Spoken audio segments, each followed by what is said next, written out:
So we just had several guests here. One was Beth Moore, and she set up this fantastic interview setup, and I will show you around. This is the we are at the Estuary, where it used to be Haejin's Sherman Associates Law Office, turned into collaboration with Embers to incubate nonprofit space. And then we added this gallery about, I'm going to say about a year ago. And it has become really interesting space because what you're seeing right now is the mediation room where her clients come and, you know, they may be upset with each other about various legal issues, and they enter into the space where you see all these artworks, and these are my works, but on the far wall is all the artists that we showcase. So I'll take you over there. And so it's a kind of a passage to see first graffiti that I did because of Embers, Sahasi Embers in Mumbai, and we have a similar wall over there now. And so connecting the dots. And we have a new work that is by you here. We can see it. And that's one of the pieces you gave us. So it's kind of fun. We get to do events here, and we hope to do more. We still haven't installed the lights yet, so it's little office looking. But pretty soon we'll have gallery lights, and so that would allow us to do some fun things here. So welcome to the Estuary. Thank you. It's so good to see it all and to see all of your work in communication with each other, right? Yeah, and it's been interesting because you know, we are used to showing in galleries and public spaces, and a space like this where office is literally turned into a gallery. You might think it's rare, but I think there's a huge opportunity right now because of the commercial real estate. There are many office buildings, so not rented, and because of remote work and like Google and all these companies have cut down their office spaces, so there's a lot of empty spaces. And I really do want to encourage people to think about, especially real estate owners, to make it possible for cultural spaces to open up, and that can be everything from a gallery like this to more of a hub space, or place for people to gather. There are many ways to make use of empty spaces, and of course artists are very good at this, and they can take over a warehouse or dilapidated areas and rejuvenate it. And so this is an example of a collaboration between a law firm that uses the gallery side as a mediation room, and we found that to be very effective. People in the space have a different sense of whatever they're going through, decisions that they have to make, and even what you think about in a space that is dedicated to art. And it's actually, I think, very effective to have a conversation, that you may not be able to have in other spaces. So so we found it a good collaboration. So it's you know, that was one of the reasons we we thought this would be good to do have this conversation today. Yeah, it's so good. One of the things that I wanted to talk about today was a comment that you left on one of my Instagram posts. And it was, I was worried about posting something that was the same thing. Ah, And you said, well, and I was specifically worried about negative commentary, right? yes, And you said, don't worry about negative comments. We have a choice to make them a negative space right. to learn and build from. Right. And thinking about all of this empty architecture Mhm. is that construct from a negative space. Yes, that's right. That's right. And yeah, I realize social media can create such animosity and divisiveness, and people sometimes use it for that purpose. And for artists, we're making ourselves very vulnerable by showing our work, and especially the process of how we're creating, like you do. And I have done that as well. And people misinterpret all the time. Anyways, even if it wasn't for social media, and artists are kind of used to that because we realize how difficult communication is. And many times, if we are especially dealing to hopefully awaken people to a new way of seeing. Many times there's resistance or people who are oblivious or many times antagonistic to change, right? So I think part of our training has to be, how do you deal with a world that doesn't understand what we do? And more importantly, perhaps, how do we grow out of that or into that? I think when I was thinking about what you posted and your concerns, I really resonated with it because anybody who is on social media understands that there are people who would take over or hijack um, ideological or otherwise. And so at the same time, anytime there's technology and there's new way of doing things, communicating, there's also an opportunity that comes with setbacks or frustrations that we experience that perhaps push us back from our expectations of, this would be a wonderful place to show our work, and all of a sudden it becomes something else. And so I think we have to think about what's the opportunity of negative comments, negative spaces, negative anything, and part of it, I think what we talked about with generative thinking and generative living is really training ourselves to take every setback as an opportunity, like we call Genesis moments, and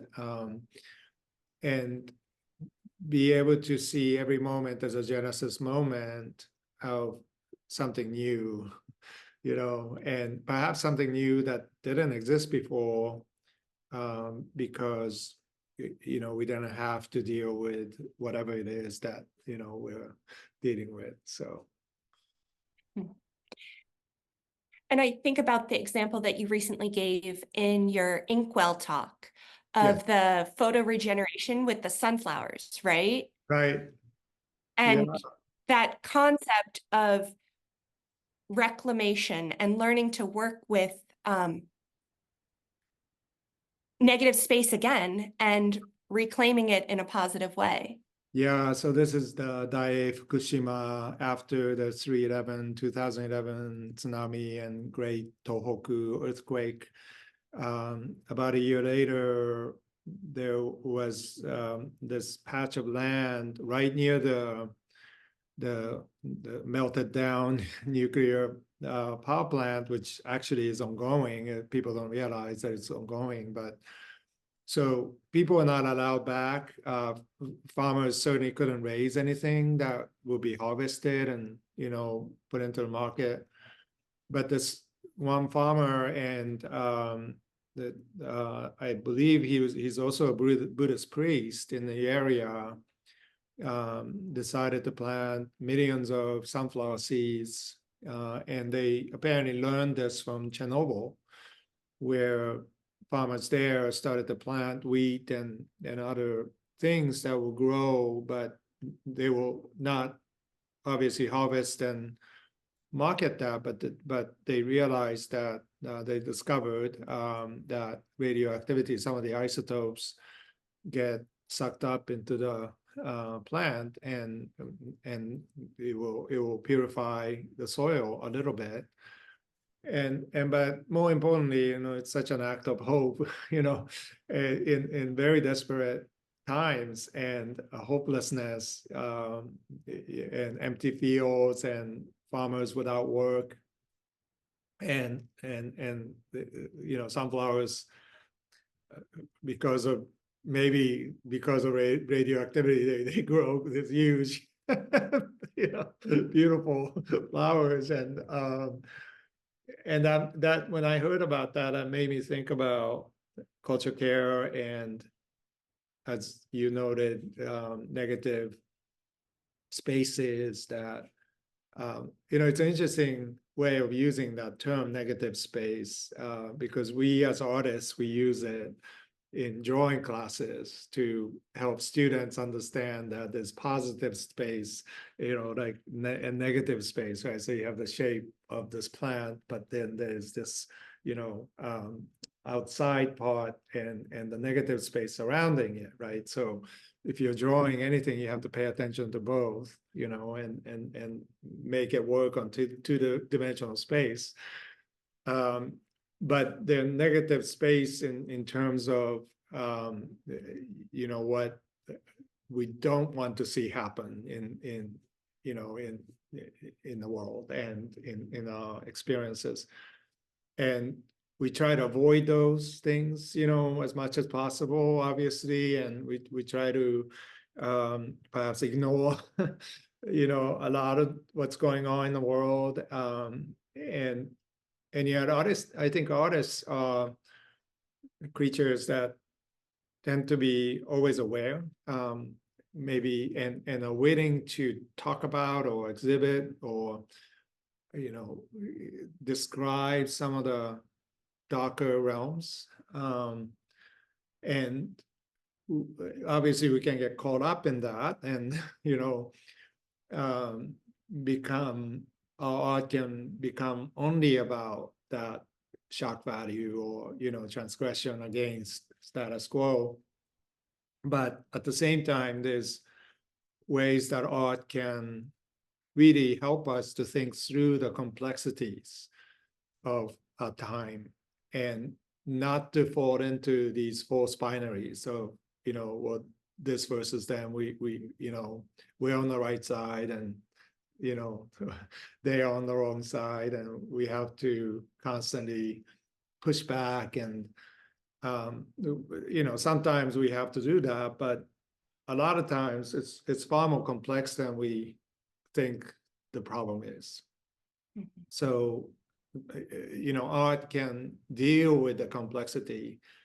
And I've been writing about that to help people understand that how we see the world or how we create, and, music, art, theater, cinema, they're all ways that we can come to terms with complexity or create out of the complexity.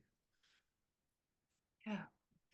And that ties into your concept of the chiric moments and experiences, right? Yeah. And Jared Stacy, who just completed his PhD in St. Andrews, contributed to our monthly newsletter. He wrote a 3-part series for us. And he talks about kairos moments, and anybody can read these on our newsletter. It's free and it's on I Am Culture Care site.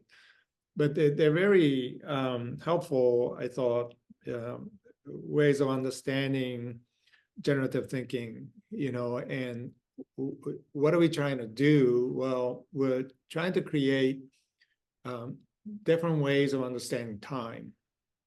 And we think time is linear, and but that notion of time is Kronos time. It's this linear watch time, and Kairos or Kairic time seems to simultaneously operate in the eternal timefulness and the present moment.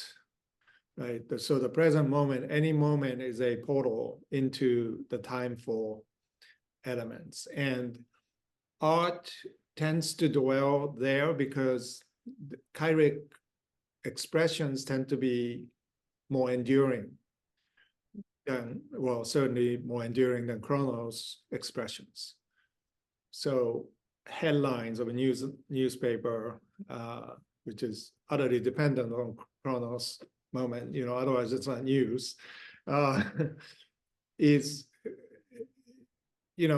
something you have to pay attention to, but it's not enduring in a sense that art can be.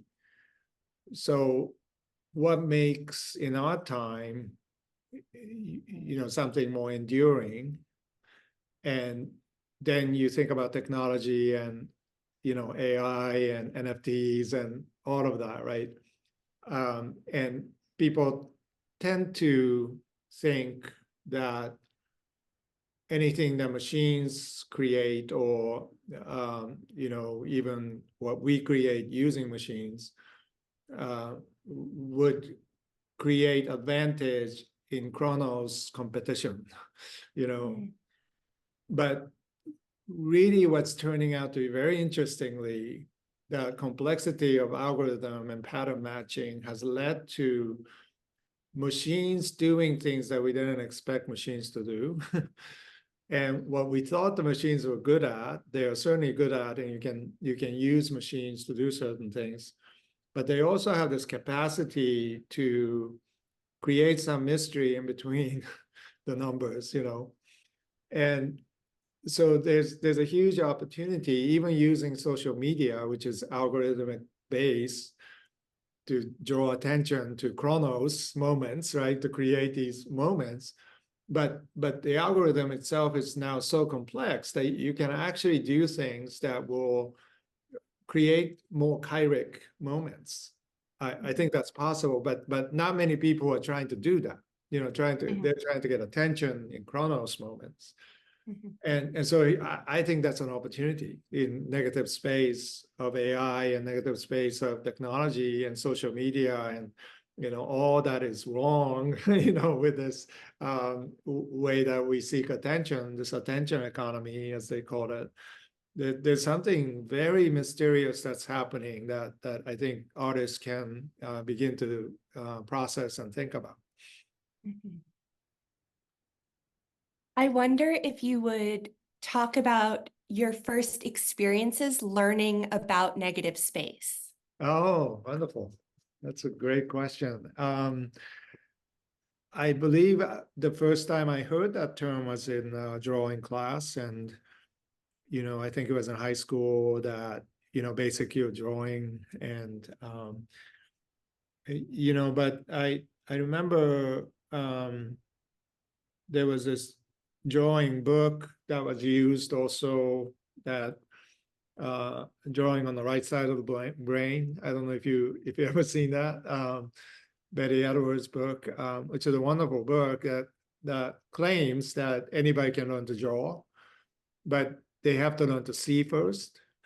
And one of the ways that she helps us to see is by, let's say, turning a drawing of, I think it's Stravinsky or somebody, upside down. It's a Picasso drawing, and instead of copying what you see, straight, you turn it upside down, and then you have to see the negative space, because you don't see the face in the normative ways.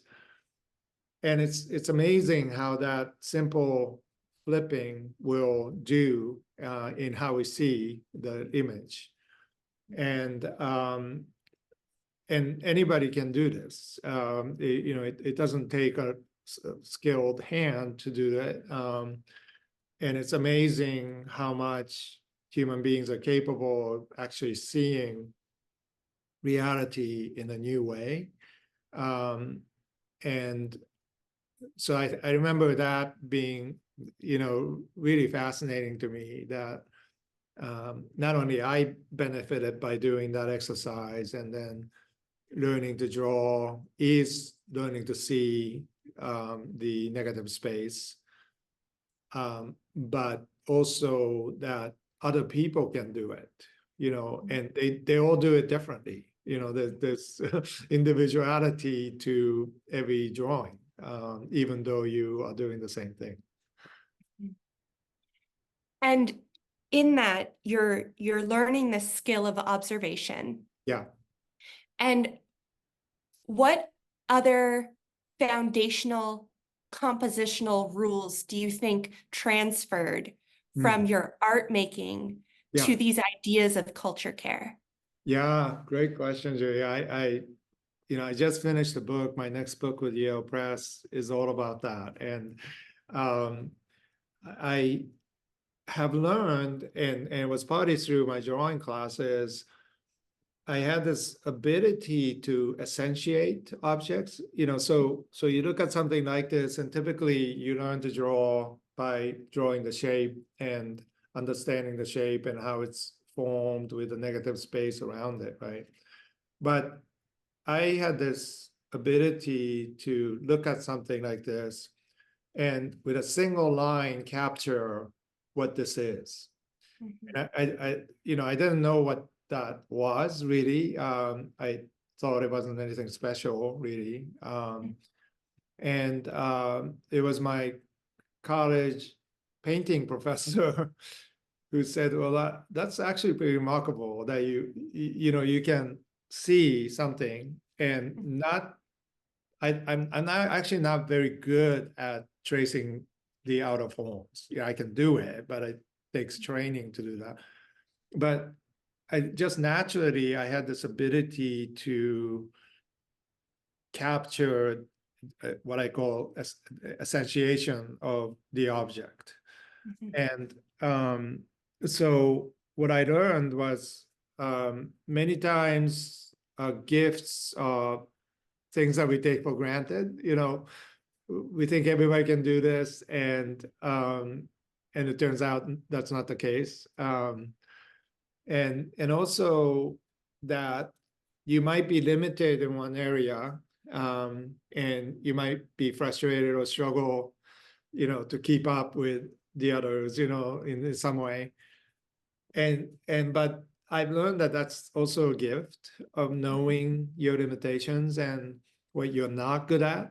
And then if you discover something that is uniquely your own, that, it takes a good mentor to point out, like, well, actually that's, what you're taking for granted, that's what your essence, And then if we have that, I call it my slice of expression. It's not anything grandiose, it's very simple. When I went to as a national scholar to study at Tokyo University of the Arts, my classmates were Takashi Murakami and Hiroshi Senju, all these great artists, and I would say 90% of the students were far better than I am in 90% of what I will endeavor to do, right? But there was that 1%, right, that this association stuff that it just came naturally to me, but it would have been very hard for anybody to intentionally try to do that. And so I was very fortunate because I knew like what I couldn't do, which is 90%, and but I knew that there was that one thing that I could cultivate. I could work very hard to refine.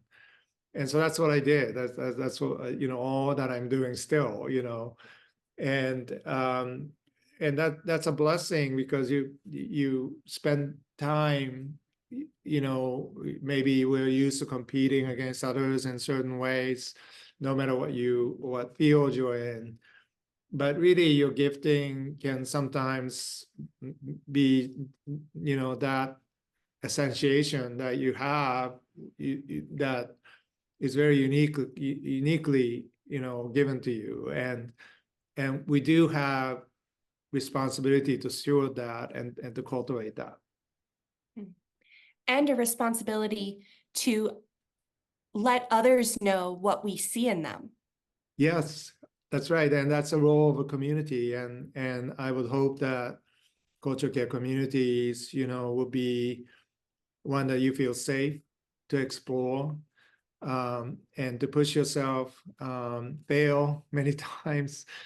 But it will be one that other peers or mentors will say, hey, you have something here, and that's something that you should focus on. And that without that, I think, typically art schools tend to be an environment of competition and Kronos competition, right? So we don't have opportunities to help each other to become, more attuned to timefulness of, who we are in the moment. And so I hope culture care will do that we, we can become a community of exaltation, that will help each of us continue to refine what we've been uniquely given to do. Yeah. Amen. Yeah. It's so good. I know. And yeah, and this space, we wanna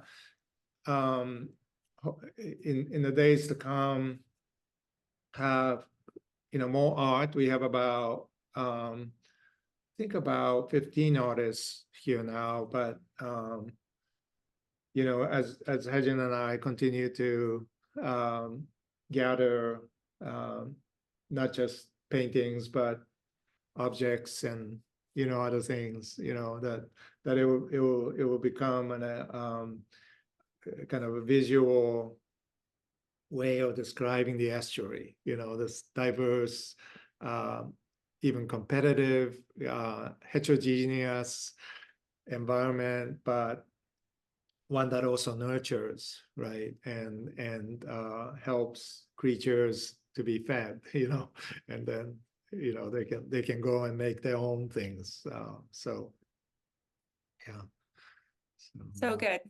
Yeah. So Thank you. you're welcome, and thank you for allowing me to showcase this today. So good. Okay. Good to see you, Julia. Good to see you, Mako. Okay, blessings.